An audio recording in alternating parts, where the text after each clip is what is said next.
So over the last few years, Plowman's sent hundreds of DMs to numerous coaches and automation coaches. We've built hundreds, thousands of automations. And the coaches that we work with, we've noticed there's sort of a distinct difference between those below 3K a month, those above 3K a month, and then those sort of doing 6 and 7 figures with their coaching business. So if we sort of break that down, lead gen wise, what are the things that you potentially found different between coaches below 3K and those above? Cool. Yeah. So I think for me, and I'm just trying to work it back to the start, and it feels like it's always very similar thing is like not getting swept up with trying to do it all at once, like just thinking what's the next step, what do I actually need to action first, doing that, like seeing how it performs, and then moving over to the next, rather than looking at like what someone with like staff members on board and all of these things on board like is doing now, because that's just like it's just going to break where you're at a minute, if that makes sense. Yeah, no, 100%. I think I know from my perspective, it's always really easy to look for potentially like a shiny object. So then looking at, right, I've started posting content on, say, Instagram. Now I'm going to start posting content on Facebook. Now I'm going to start posting content on here. Whereas I think exactly what you mentioned, sort of having clarity and just literally looking to scale one platform first is the biggest thing. I think like from, I don't know, have you found that? Yeah, absolutely. I think it's also like, I personally, and I think it's going to be interesting to see your perspective in this, but I personally feel like just not trying to have all your systems like all your systems in place all at once, and like almost like think I need to figure out like how to make this unbreakable, but as opposed to doing that, just think what's going to get me my next client, what's going to get me my next sales calls, and then whatever breaks or whatever you feel like needs the most work, fix it now, as opposed to trying to foresee like. Yeah, no, 100%. So I think that's the biggest thing is for the coaches we work with, obviously naturally a business that's earning more revenue, they're serving more clients, they've got more moving parts, more staff members, they're going to need completely different automations to one that's newer. So I think coaches below the sort of 3K mark a month, I think it's not necessarily a lack of time that they have, but more so a lack of leads and potentially a lack of sort of service delivery, so that obviously if they're able to deliver a better service, they're able to charge more. So I think it comes down to 3 main automations for coaches that are below 3K, and that's their onboarding automation so that they can remove buyer's remorse, a check-in automation to improve the service quality, then a lead gen automation so they can obviously track more leads and close more sales. Yeah, absolutely. And how would you say with those, is it like, do you see, like, would you say have them from the very beginning sort of thing, or would you wait until you get to like for your first, like, would you say maybe wait to get your first 5 clients, 10 clients, you start feeling that overwhelm of trying to onboard everyone at once? I know, like, I was there, and I suppose it's like, because we know it's much easier to do, isn't it? Like, we know what what needs to be done first. No, 100%. I think, like, to be honest, a check-in automation, onboarding and lead tracking, I think every coach should have when they first start out. It's 3 automations, implement them straight away, get used to them, then you can scale with them. But I think, obviously, when you start sort of tipping over the 3K a month and start scaling more, that's when more automations need to be put into place. But I think from your perspective, well, obviously, lead gen-wise, I'm sure you'd suggest that most people have some sort of DM flow to go with even when they first start out. Yeah, for sure. And I think it's one of those, it makes your life so much easier, doesn't it? Like remove all of that kind of like mental overwhelm and mental like clogginess of like trying to do everything from start all the time. Have a few templates, with your automations, with your like DMs, and it's just so much easier to mold them to the person rather than trying to like reinvent. Like it's like the same with clients, isn't it? Like you're not gonna like try and reinvent like a calorie deficit with every client. If the goal's fat loss, you're going to have a similar process you run them through, and you just adjust it. Yeah, based on each person. 100%. I think like that's one of the biggest things as well, is coaches that are sort of new to the game, potentially working with someone to handle their lead gen, potentially working with someone to implement and integrate all their automations makes a lot of sense, because it's obviously done to a high standard and it's going to have quicker results. So I think that's the thing when you first launch a business, trying to quickly scale up to multiple thousands a month, you need money coming in to scale a business.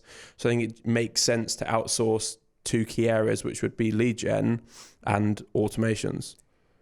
Yeah, 100%. And with that, like one I'd love to pick your brains on is like, what are your thoughts on like the process of maybe like a new coach potentially like looking back on even on me and some of the conversations I've had, like looking over, just going on like Fiverr, going over and then just hiring like the cheapest option and just kind of saying that they can do everything. I'll just mold them towards doing all of these like key areas. Like what are your thoughts on this? Is it? Yeah. I know where you're coming from, because we've all sort of been there when we first started business, looking to like outsource so you can scale. But I don't think personally there's point outsourcing key aspects inside the business until you understand them. So I think it makes sense to outsource sort of like higher level tasks that you potentially need a lot of training to understand, like your automations and lead gen. But I don't think it's necessarily worth outsourcing things that you don't understand yourself. You know what I mean? Yeah. And like that, it almost, to me, almost feels like when you do, the minute you do that, it's going to get what, like you can do it okay, but the minute you try and teach someone else, it's just going to be worse, because your like level of coaching or teaching them is like not at the highest level. So even if there's a drop off, the drop off's like massive, if you know what I mean. 100%. And the thing with sort of lead gen, your perspective, it can be as simple as one small change. Like we were literally mentioning earlier, I changed one of the sort of intro messages that we send out in our DM flow, and it took our reply rate from literally 10% more, so 30% to 40%. And if you're running things at scale and you're messaging hundreds of people a week, that's obviously potentially hundreds of thousands of pounds extra into your business. Yeah. You know what I mean? Whereas it can be as simple as one small change like that. I'm sure you found that with your DMs. Yeah, absolutely. I think it's just, it's massive, isn't it? Like in terms of just like, also, like you say, just also having like that data as well, in a way, like having the data to see like where you're at and what can be improved, but you don't always have that if you just like throw someone in, and it puts a lot of pressure on them in a way as well. It's kind of how I found it, like a big lesson as well. 100%. I think like outsourcing a key aspect like lead gen, ultimately, if your leads aren't coming in, it's no good having free time because you don't have any clients to serve. So I think it's really important for people to realize that outsourcing lead gen is great and it has to be done, but if it's not done properly, you don't have any leads coming in. Yeah. It's almost like I almost look at it like, especially from a lead gen standpoint, it's almost like essentially starting out, have a process that you kind of works and you can take people through it, like a funnel or conversation or flow. And then once you have that, it's much easier to then see it and then replicate it, rather than like starting from scratch entirely sometimes. And it's probably similar with your automations. If like a coach is like, I don't know how it work on your side, but if they're like not like have no idea in terms of what the onboarding process looks like or how they're kind of doing it at the minute, it's going to be very hard to like create like a really streamlined, or am I completely? I know where you're coming from. I know where you're coming from. I feel automations is potentially a little bit different. Like from like lead gen, 100%, they need to sort of understand the flow before they look at outsourcing. I think automations are a little different in the sense that a lot of the coaches that come to us don't necessarily understand tech. They don't necessarily understand automations, but they know that they need them. So they sort of want to be showed and sort of have a brainstorm session about what would fit into their business. Yeah. So I think like that's the whole thing with automations, is it can be quite confusing what it actually does. So that's why I think outsourcing it makes a lot of sense. Yeah, I've definitely had those conversations as well, like in terms of like not knowing it. Like, to be fair, I don't know much. So like I think that makes a lot of sense in terms of like, you don't know what can be automated in a way, I suppose. And like once you know, you're like, why then, not just, Yeah, because I think that's why implementing those three sort of automations first for coaches, the onboarding check-ins and lead tracking, makes a lot of sense, because then they understand what's actually possible with automations, because realistically, you could automate everything in your business. There's like an endless ceiling with it. But I think once you get a few systems integrated, you then obviously start understanding things more. Phenomenal. On that, like, I'm thinking like with our like service, like would you say, like, again, that's going to be slightly different, but I think on my side it is similar. I just wondered if you are the same. Would you say a big thing is almost like a big thing is just saving coaches time as opposed to anything else? Or like how would you, like, is it mostly just saving coaches a lot of time that they can reinvest back into, like, or... Yeah, for sure. So I think that's the difference between coaches below 3K a month and those above 3K a month. When you're below 3K a month, you have time, and it's more so having consistency with your leads. Whereas if you're getting above 3K a month, you have somewhat consistency with your lead gen. So I think then it's then a case of right, you've got consistency with your lead gen, let's look at saving more time so then you can put that time into generating more leads. And then I think the difference between the coaches sort of above 3K a month and those then doing 6 and even 7 figures, we work with some 7-figure coaches, is it's data tracking. So they have a consistent lead gen system, but they need to know what the data is off the back of that to then adjust that and then scale even more. Because like we literally said a second ago, just changing one little sentence in your DM flow could increase your reply rate by 10%. And if it's a business that's doing a large sort of amount of outreach, that's literally hundreds of thousands of pounds. Yeah. But automations isn't necessarily just from a time saving perspective, it's also from a lead gen point of view. So one of the biggest, there's a handful of different automations from a lead gen perspective. One of the biggest ones would be a lead magnet one. So I'm sure that you found it in your DM flow. Sometimes a conversation will get to a point that it will stagnate a little bit. So having something free to offer up in exchange for an opt-in, so a first name and an email, is massive. But then having a series of automations off the back of that to nurture them and follow up until they convert. Then the minute they convert, they stop getting follow-ups.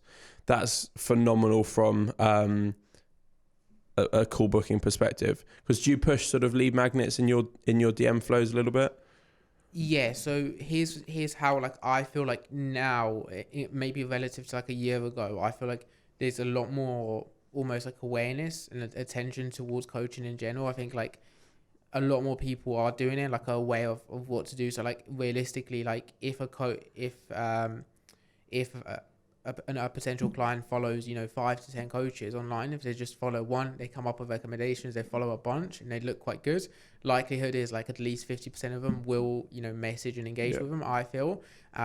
So almost like just now looking to just go a little bit more above and beyond, looking to build a connection above anything else, I think makes it so much easier to then like offer the call, and especially as you are looking to make sure the conversion rates stay quite high on calls, so coaches aren't wasting like a lot of time with the wrong leads. I think makes life a lot easier. So that's where, like you say, that also the value element of it, just seeing what people are struggling with and just kind of using a bit of gut instincts in terms of, do I offer like a call, do I offer like something free, like where is this person at the minute? Yeah, kind of thing. No, 100%.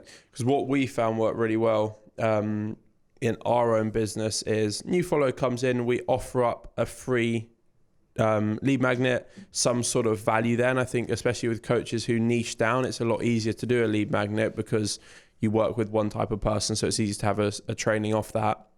Then everything's then built around delivering free value, because I think that's the biggest thing to nurture a lead. And a lot of coaches charging 4-figure programs, relatively high ticket, takes a lot of time to nurture someone. You're not just going to send one DM and be like, hey, you want to jump on a call? Yeah, right. Give me $1,000, give me $2,000.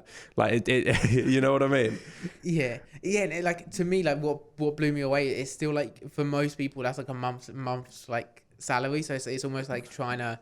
I think that's where I think it's different now, isn't like in terms of like beforehand, like a year ago, I think because of the like when I was doing it, like you can kind of like if you just run it on a monthly rate curve, and people can afford to just test things for like a month, and it's like a little bit more than a gym membership, or like well a bit more than a gym membership, but it's not like a huge amount that's like gonna like that's just that they need to think about like a lot more. Yeah. So I think that's where it makes a lot more sense to maybe just adjust that a little bit now and just spend a little bit more time with each lead beforehand. Otherwise, even if you do book them on, you don't make them aware of anything. It's just going to be a huge like waste of time on that call. If you know what I memean, like them jumping on, they find out about the price of program, and it's likelihood they're not going to sign up ever as well. Have you found a lot of differences with your DM flows then in regards to, I presume that there obviously is, but what have you found the differences are then between sort of speaking to leads on coaches that are selling things for 4 figures compared to those that are just doing a recurring model? Yeah, so I think that's a good one. So I think the biggest thing is like it's almost like looking to like the value element of it is like a lot higher, and I think for coaches selling maybe a lower price point, you could almost get away with like just kind of having a bit more of a DM flow and just running it a little bit quicker and just pushing numbers quite high, if you know what I mean, and then just running it through that. But whereas the coaches selling, we have coaches selling like anywhere from like $2,000 to $3,000 like for a whole program, and it's like that's the minimum, right? So like it's quite hard to actually like with those, it's just so much about just speaking to very specific people, like very, very specific, like a very specific target audience, like very, very niche down. And then from there, once you do that as well, just really focusing on like providing value, building a connection, building a trust, and going through that. So I think maybe the biggest difference is like the numbers. You could probably get away with pushing numbers higher and then just having a more systemized way of messaging, if you know what I mean. Whereas with the other side, you probably need to spend a little bit longer on each lead, but maybe just, so it's just almost, it's always like in my head, it's almost just always just find out what's the right balance, what's the sweet spot. 100%. I guess it's ultimately comes down to pre-qualifying a little bit more in the DMs before booking in for a call, because I obviously like selling something for 4 figures, like you said, 2, 3, 4K, is potentially going to be a little bit more selective than just any person jumping on a call. Yeah, exactly. It's also like, because like, I don't know how it's for your side, but it's also because the coach does all the sales calls. So realistically, even if we book him like 20 sales calls and he gets good numbers off the back of them, like that's like it's 20 hours potentially. It's a lot of time. Even if it's like, you know, like, I don't know, 5 of them sign up, it's still really, really good. But it's going to be a huge waste of time on the other 15 hours that are going into. 100%. And I think that's a really sort of interesting point there, is the fact that a coach selling something for $1,000, 2, 3, 4 grand, and even if it's a coach selling something for say 200 quid a month, average retention rate for coaches 6 to 12 months. Let's sit in the middle, let's say 9 months. If a client stays with a coach for 9 months, and even if they're charging 100, 200 quid a month, that's still worth $1,000 to that client, even though they've not paid in full. Yeah. And I think that's the biggest thing as well when it comes to sort of outsourcing to you, outsourcing to automations. I know from a automations point of view, if someone outsourced and we built a whole lead magnet automation for them, realistically, that's going to sign them up multiple clients, because it's going to nurture the clients in the background. So if they're selling something for 4 figures, it's going to generate them literally tens, hundreds of thousands of pounds, which is the same as for your DMs. If you're booking a coach X amount of calls each week, they close X amount %. It's a ton of revenue there. Yeah. And it almost, like, for me anyway, the way I look at it is almost like it removes, and it's similar to you, it removes that ceiling, doesn't it? Like, and for me, it's like sometimes you start to dread it when you're in the business, like when you're all in the business.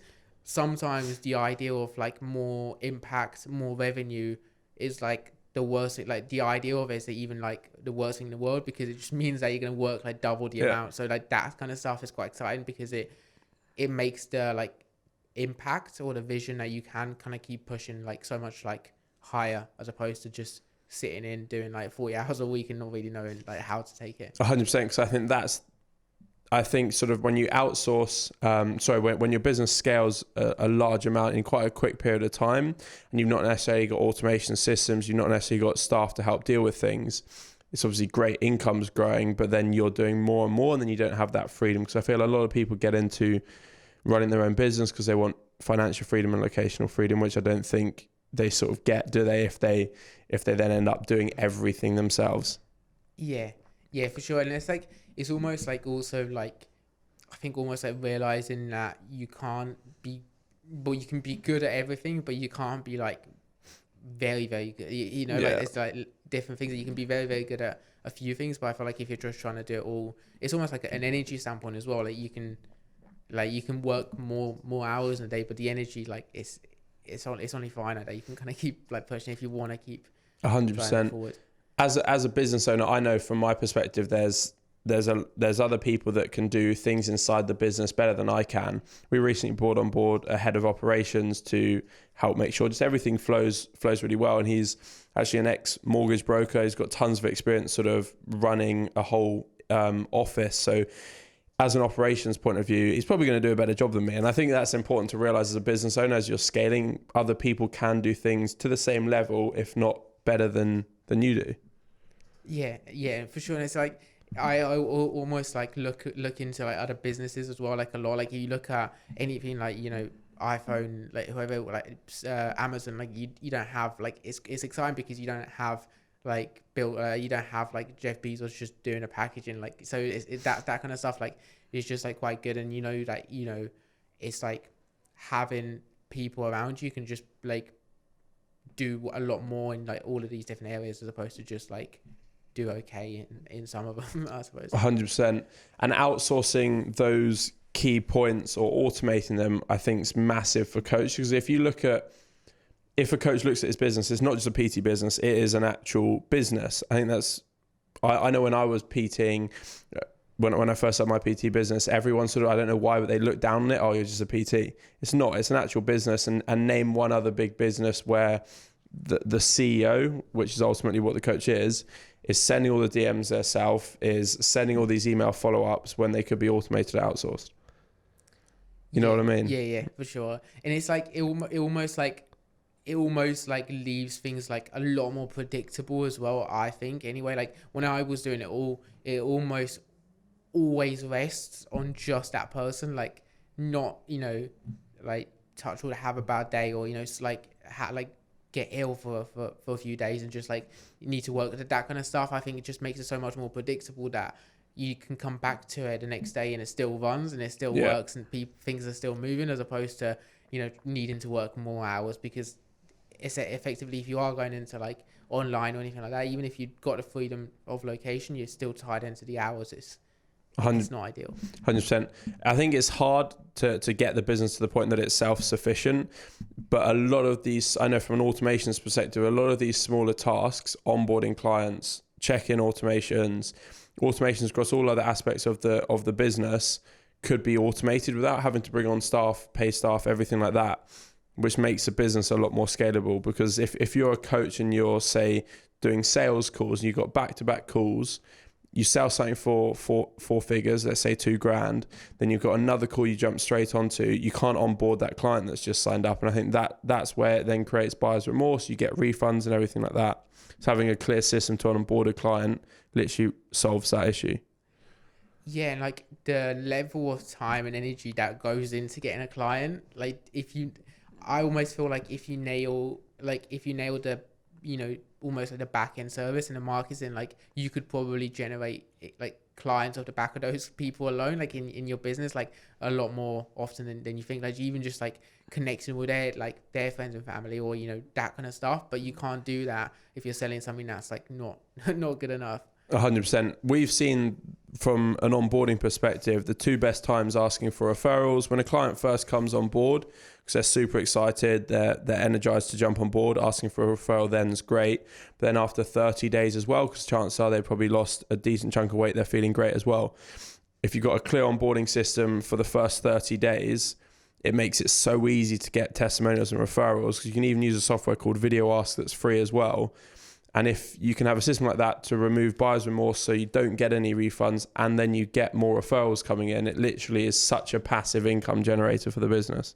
Yeah, and it like even if you have like, even if they're like simple things like almost like even like more kind of like work on your end with referrals can work as well. Like if you have like clients tagging you in your stories and stuff like that, just going over on their followers engagement, those can be really, really good, because then they can the person can ask the client, how did you find this? Like, and it works as well. So I think that's nice. Have you found that works really well then from your perspective with coaches, just going on to their clients and then looking through for ideal clients across their page? Yeah, I think it can work really well. It just depends. I think sometimes it can depend on the target audience and like the people. Like I think it depends on who the followers are. But like if it's like guys, for example, if it's like guys that are into the gym, for example, it has worked really well in the past, because like guys like to talk about like their progress in the gym, so it makes it quite easy to just have that conversation. Be like, okay, he's done well, but I could do better. Like for guys trying to get like shredded and stuff. So like it depends, but it just sparks like a really easy conversation for someone to go, oh, like I see you're working with like so and so. How do you find it? Like if they're still with you and they're still working with it, they're enjoying the service. They've not said like I want a refund. Chances are they'll say good things about you. 100%, and that's then so easy to do at scale, because then your clients are then literally selling for you, and makes sales calls even easier as well. Yeah, exactly. And I think like maybe just waiting, to be fair, like until people can see why, if you know what I mean, like seeing a testimonial on a page, like that could tie in so well. Like you post a testimonial from Video Ask, and then once you post a testimonial, you tag the client, you just go through their most kind of like engaged followers, the ones that look like match your ideal client, just work, like message them or just engage with their stuff. You know, that can work really well. No, definitely. I know from our own business as well, having some form of sort of referral setup, some incentive for clients as well, where you incentivize your clients to refer you, be that a cash incentive, things like that, works incredibly well as well. And if you sort of coupled it with that sort of strategy that you mentioned there, reaching out across social media, going through their followers, looking for ideal clients, and then in addition incentivizing current clients, it's such a great sort of setup there to scale your business. Yeah, I definitely don't feel like people do it, like coaches do it enough, to be fair, like referrals. I think a lot of them is just like, you know, I suppose a lot of it's just kind of like engaging with people and stuff like that. But if you've got people like that are working with you, if you've got people that know your clients, it's just a much easier way to trust a coach as well, I think. Definitely. I think for a lot of coaches as well, it's something that feels a little bit awkward. I don't know why it is, but you get what I'm coming from there. And I think that's why having something like Video Ask is so easy to use, because are you familiar with Video Ask? Have you heard of Video Ask? Yes. Is that the one with the little prompts at the top? Or Yeah, similar. So you basically film it on your phone, and then it's a video that's the formatting of, say, like an Instagram story. It's then you talking, and it's got a big record button at the bottom. So you can then send that link to a client. They can watch you talking, so you can then run them through what sort of points you want them to ask. They can hit record and literally just send it straight back to you. So it's so easy to then collect referrals, because you can have some wording about referrals in it and then testimonials as well. Yeah, that's huge. I used to do it before, where it's like a couple, like 7 questions I think I had, like essentially like objection handle a little bit in terms of like, you know, what would you say to anyone considering, you know, working with myself? What would you like? What was your biggest win? What was your biggest struggle? And that kind of almost like gets people relating to it a little bit more. So I found that quite useful. Definitely. So like that was obviously touched upon there, sort of the automations, taking coaches from sort of and lead gen from 0 to sort of 3K a month. What's the biggest difference you found then with the coaches you're working with that are doing 3K towards this sort of 6-figure business, so like 3K a month towards 6 figures a year? What's the biggest difference you found between those and sort of those stuck below 3K, would you say? I think, I'm not so sure how that relates completely, but I think it's almost like looking back to my stuff, I think it's almost like the first biggest thing that comes to mind is like sometimes if they've been doing that consistently, you know, 0 to 3K for the last, you know, 6 to 12 months, maybe 12 months, a little bit longer, if they've been doing that consistently, maybe the first biggest thing is actually just sitting down with, you know, someone, you know, like yourself or like myself, and just kind of review and just kind of remove almost like a mindset block of like, this is all you can do, if you know what I mean. Like sometimes just seeing that is so much more possible to keep growing and keep doing more. I think it's huge in terms of, and then like, if you know you can do more, you can see kind of how things run. It's just like having that confidence to go out and execute on it, like fail, like, you know, see what you know needs working. I think that would make it a lot easier initially, and then from there it's almost like you say, it's just automations wise and lead gen is just seeing like what's working really well, and then just almost building on that, scaling it like to a point where it can do more, it can generate more. Definitely, because I think coaches, when they're, say, doing 3K, 5K a month, they've got some form of consistent lead gen, and it can be as simple as a few small little tweaks to then scale things more. So, for example, one of the automations we implement is across the application automation, so they can literally see where all the leads are throughout the sales process. They can see how much monetary values at each point as well, and then all the leads get followed up if they drop off at a specific point. But if you had a system like that then, say, moved your show rate on calls from, say, 60% to 70%, so then, say, out of every 10 calls, you went from having 6 showed to now 7, and then, say, your close rate went from 50% to 60%, that's literally out of every 10 calls that's going to generate you multiple tens of thousands. If you're selling a high ticket program, that then just moves the business forward so much. Because at that point, it's just as small as like a few small little tweaks generates a crazy amount of extra revenue. yeah, it's, like you say, it's almost like just looking at the numbers. I think what would you say are the biggest numbers you need to know? Is it like almost calls booked per week, per month, show rates, and then sign up rates? I suppose would those be the three biggest? You kind of need, like, I suppose from a sort of like from that automation, from a lead gen perspective, would that be the three biggest? And then maybe the top funnel, like how many messages get sent? Yeah, for sure. So the coach that we work with, this is more so towards the coaches doing, say, 6 figures, scaling to 7 figures, a little bit more of a high-end coach that wants an overall perspective on all their business. Don't get me wrong, it's still applicable to every coach, but I feel there's more automations applicable to coaches sort of earning a little bit less than that. But a KPI tracking automation, so we'd sit down, we'd decide what are the KPIs across that business and then automate it all. So you could track how many, say, calls have been booked, how many calls converted, how many didn't convert, and then how much on average money you're taking off every single call. And then in addition to that, how literally every single metric across the business, how many cancelled subscriptions, how many failed payments, how many new clients, how many lead gen downloads, how much cash brought in, literally every single metric across the business could be automated, which then from a business owner's perspective, you can open it up, say at the start of every day and see, right, this specific Instagram account has brought in 5 clients so far this week at X amount of cash, whereas this one's brought in 6 clients and generated this much more. And I think at that level, then it's so easy to adjust your outreach onto the accounts that are generating more. Yeah, I think that's huge. I think, like you said, I think it's so good to like look at that as more as you like keep driving it forward, as opposed to like 3 to 5K a month. It can get overwhelming. So I think, like you say, just having a few, and I think that it's so good as well. Like the more you kind of drive it forward, then you can even have like maybe staff members like come on board. Like if you wanted to, like as you keep driving it forward, you can maybe even have them like look at the data as well, and like, you know, I don't know how it applied to be fair exactly, but like look at the data with you, and it depends on what they're running, and look at that data and be like, okay, this is so useful in terms of knowing what they need to improve, what they need to run. But I think that at that point it's like having managers and like like it gets quite big at that point, doesn't it? 100%. But literally, like we were saying before we jumped on this, is both your and I's sort of businesses have multiple staff members inside it, and bringing on staff members without a clear SOP, so like a clear system of what they need to do, when they need to do it, etc., is incredibly difficult. And literally, like we were saying, looking to scale up your business drastically, you need a clear system of what staff are doing. Yeah. Because it's obviously incredibly tough if you've got tons of staff on board, but they don't know what they're doing because you're throwing money away and everything like that. So having clear SOPs is just huge.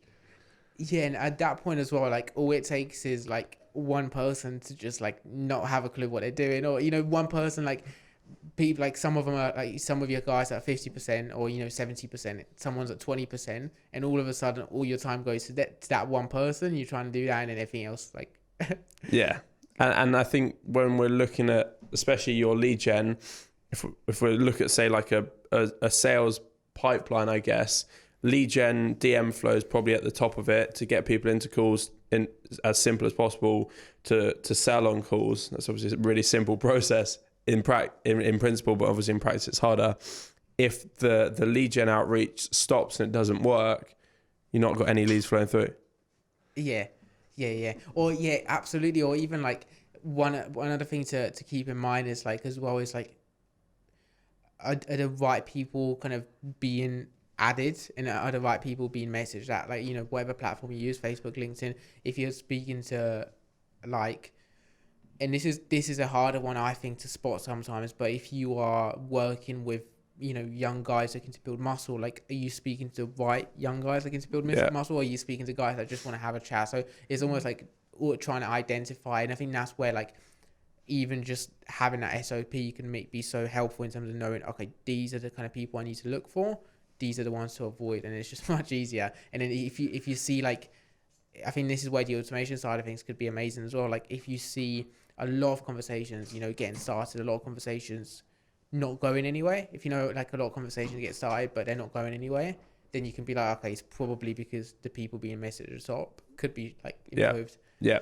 How have you found then, from your perspective, are you quite ruthless with it? If you feel that a conversation is not going somewhere, do you sort of cut it immediately? I know inside our business, what works quite well is if we feel a conversation is potentially not a right fit to sort of book in a call, we'll then offer up another free bit of value in exchange for an opt-in, and then we've got that email to then nurture in the background. I don't know how you feel about that.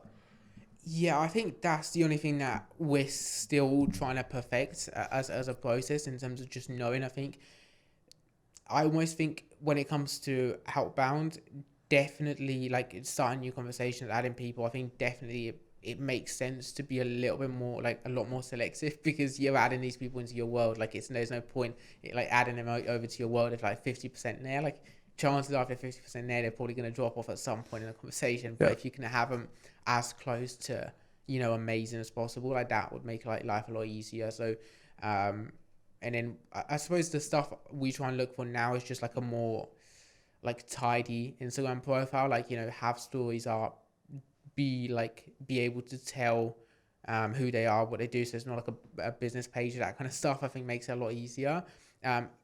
Like on our side now, I know I mentioned this before our call, but on our side it's a lot easier to add people and stuff. But for coaches, I think just trying to get clear on your ideal client, and then I think from there is just engaging with like more optimized pages, because if that's the case, they're likely going to use Instagram or LinkedIn or Facebook and check messages rather than just use it for quotes and stuff, and they've actually used it, kind of thing. 100%.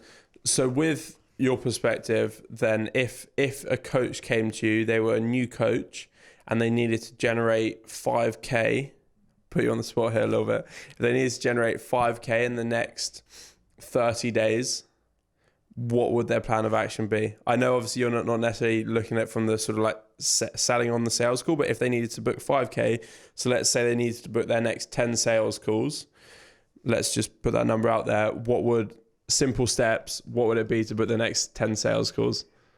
Is that someone, that's just qualified, that has no idea in terms of like coaching much, or like is that going to literally from 0 to 5k? Yeah, brand new coach. They've got a handful of client results. They want to generate 5k, book 10 sales calls, say they close 50%. What are the simple steps to book your next 10 sales calls? Cool.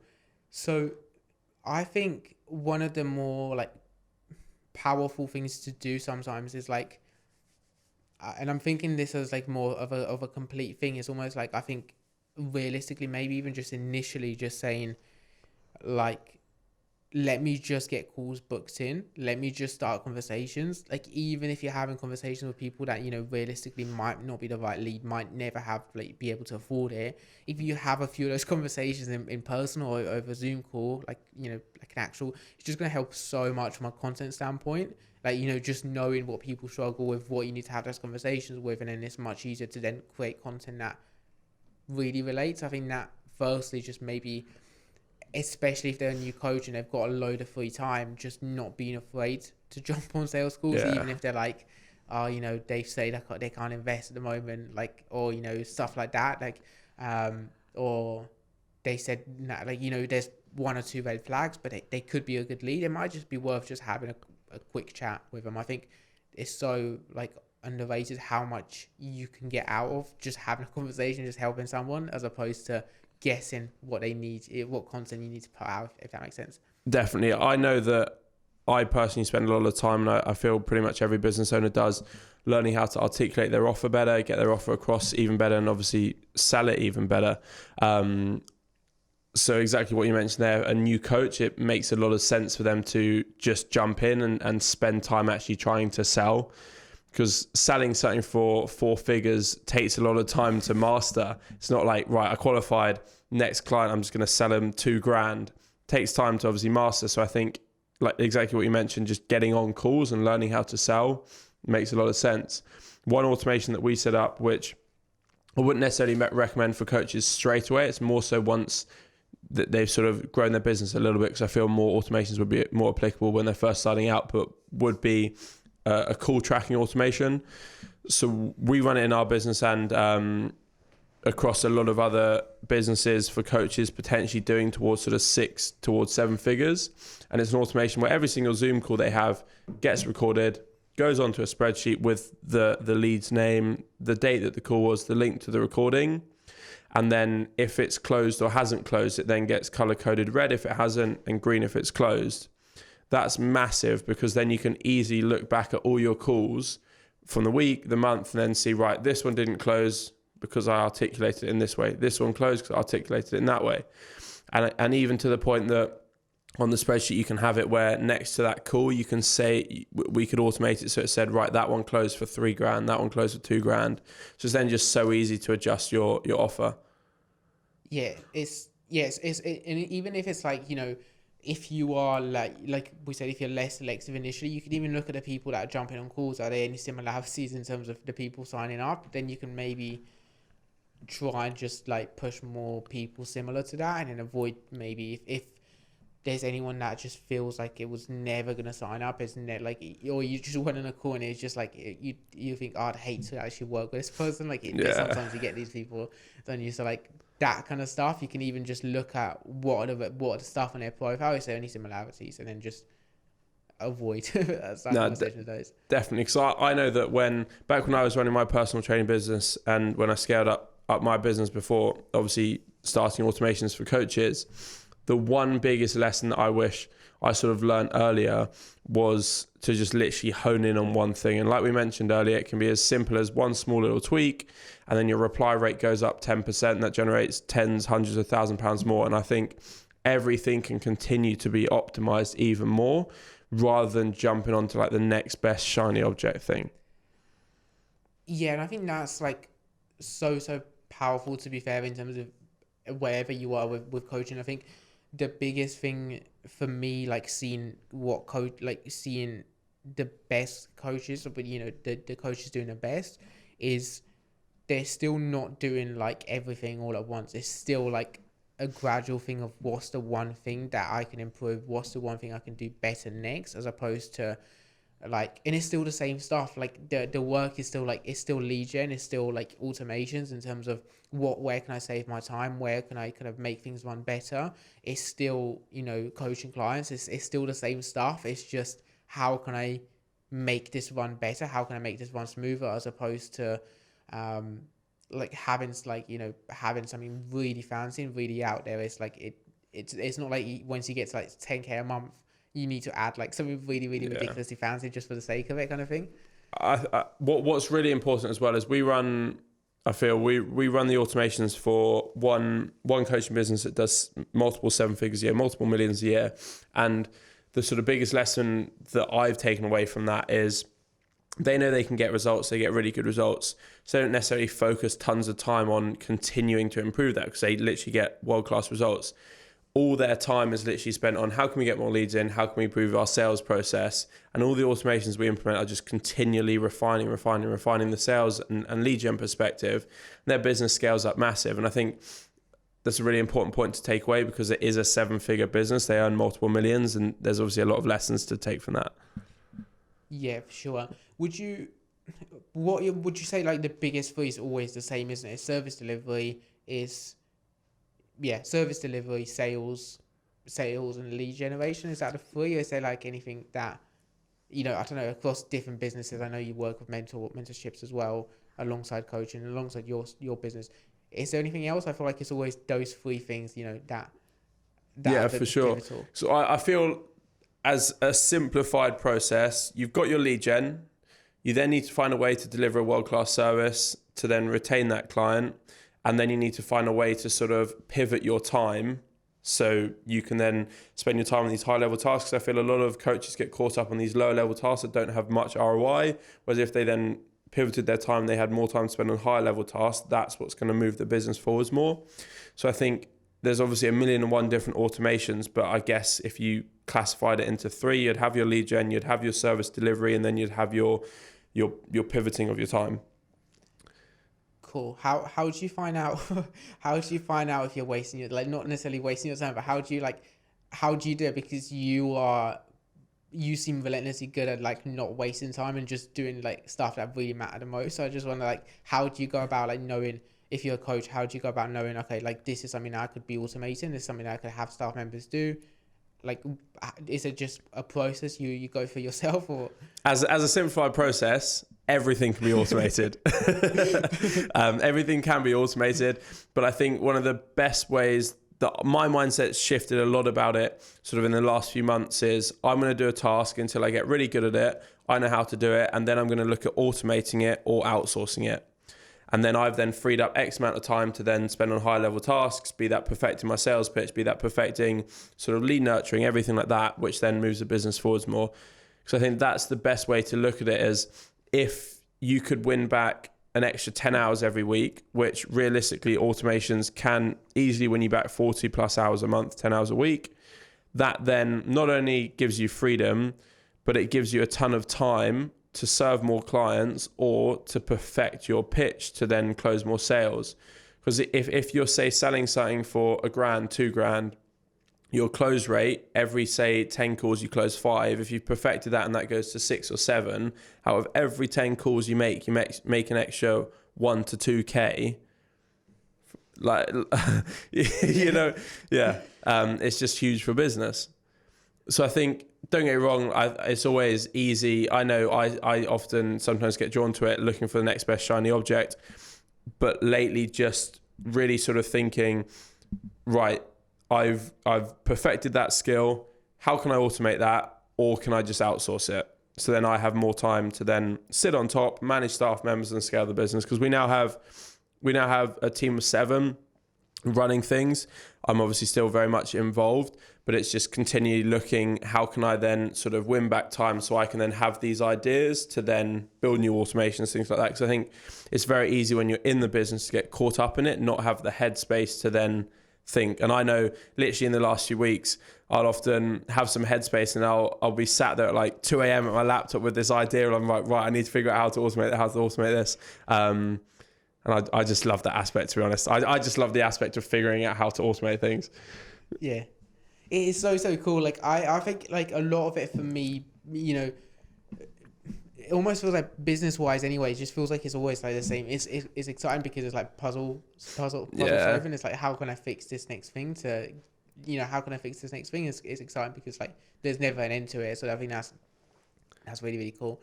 I love that aspect of business, just literally figuring out how to solve problems. Because all the automations we set up, there's obviously a framework that we sort of describe to coaches, but we always mold it around that specific coach. And on one application process, we had one coach which didn't just want a specific nurture sequence sent out to client leads when they book calls. She wanted 2 emails sent out if they booked 2 days before, 3 if they booked 3 days, 4 if they booked 4 days before the call, everything like that. And then it was, right, let me figure out how to do this, which is great because then figured out how to do it. And now she has this application process where, dependent on how many days before the call the lead books, they get sent that specific number of emails, which is just huge because it then keeps a lead engaged. Yeah, it's massive. What's your, I suppose that's a slightly different one, but what's your kind of like, what would you say is the ideal like pre-application process? I suppose once someone books a call, what would you say is your like ideal, or what's the perfect kind of like process to get someone excited and get someone like as open and as excited as possible for that call? Absolutely. So I feel a lot of leads that come through, it can be quite a big step for them reaching out. So if, say, your application process is an application form, a book a call, and then convert or don't convert, having automations that follow up at each point. So if a lead, say, applies, they don't book a call, they get hit with a follow-up. If they book a call, they then get sent a series of emails before their call. Then if they don't convert, they then get more emails to push them back into a call. If they convert, they start the onboarding sequence. But I'd say there's definitely a fine line between sending too much content and not sending enough. So what I'd personally suggest is when a call's booked, redirects to a thank you confirmation page with tons of social proof.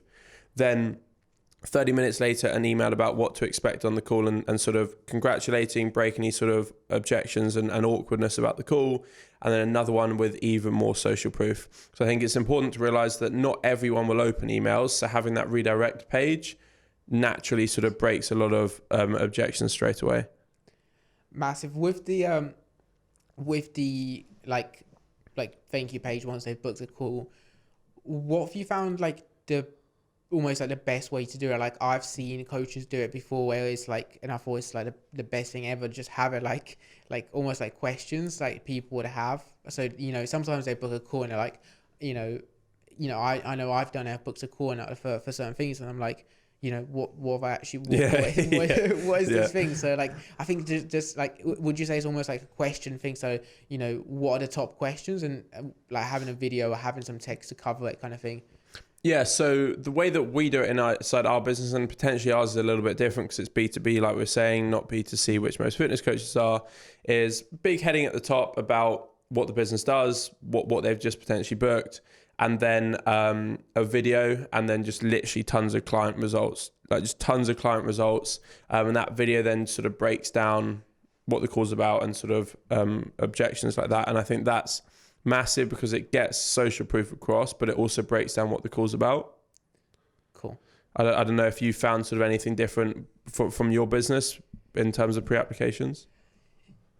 So I feel like for coaches, and again, ours is like very manual at the minute. But for coaches, I've just found like the question element of it. Like someone books a call, they're like, maybe that they're kind of just getting in their head and just thinking what questions would they potentially have after they've booked a call. So like one of them might be, how long is this program? What is this program for? Like who's it for? And then maybe just having either like a small video for each one, or someone says like, someone might ask, what if I need to cancel? And then you've got a video. That kind of stuff could work quite well. No, definitely. I think as well, from a sort of show rate perspective, a ridiculously simple automation is pretty much everyone will use Calendly for their calls.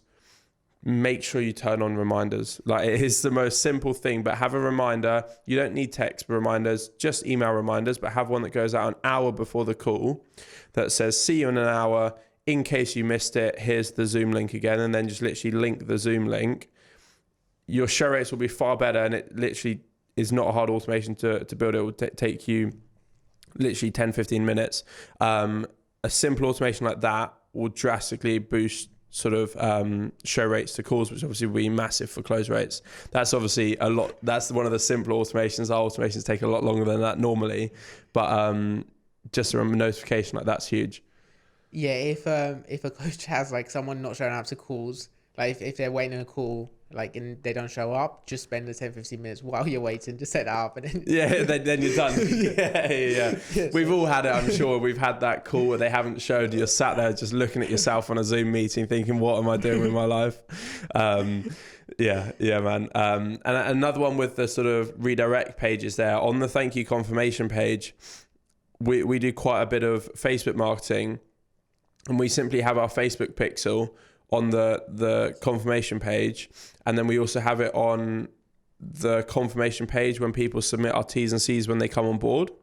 So then what we do on Facebook is we simply just remove anyone that's been on that confirmation page of the T's and C's.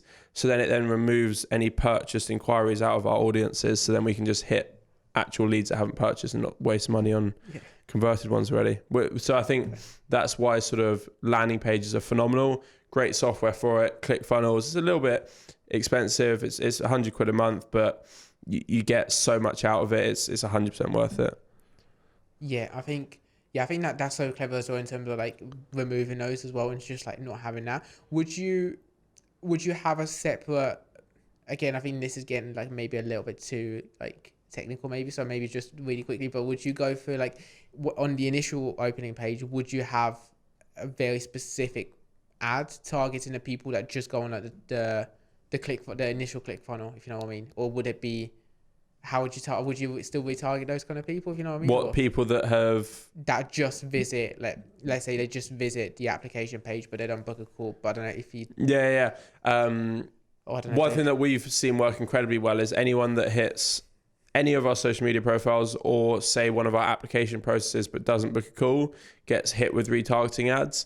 At the minute we're massive on lead magnets. We just hit them with a ton of lead magnets because they're so valuable, and obviously we want coaches to book a call, but at the end of the day we don't really mind as long as they take value away from it. And we feel that a lead magnet, we have one training which I presented in the mastermind a few months back, and it's literally a recording of it. Probably runs through 10 automations step by step that they can implement. I should probably take it down because it is that valuable. Literally shows them how to do it. But that's what we hit and sort of push across social media and Facebook ads, because it is just such a valuable training for coaches. I think that's huge in terms of